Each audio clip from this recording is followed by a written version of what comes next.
বন্ধু বান্ধৱীসকল, কি খবৰ? ভালনে?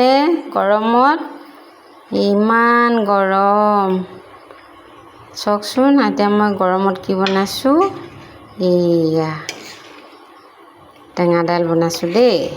তেল নাই মৰা, অকল আদা আৰু নহৰু পিচি পেলাই দিছোঁ। ঔটেঙা, ধোৱা মগু, ৰহৰ দাইল আৰু মচুৰ দাইল মিক্স কৰি দিছোঁ। এই টেঙাডাল অকণমান খাব লাগিব বোলো, আজি ইমান গৰম চাওকচোন। এয়া দেখিছে, এবাৰমান খাই দিব লাগিব গৰমত, দেখিছেনে? এয়া ঔটেঙা দিছোঁ দেই।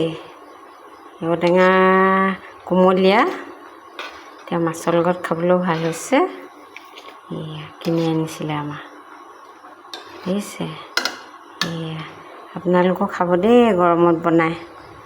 এয়া অকণমান দেখাই থ'লোঁ, ৰাখিছোঁ দেই, বাই বাই।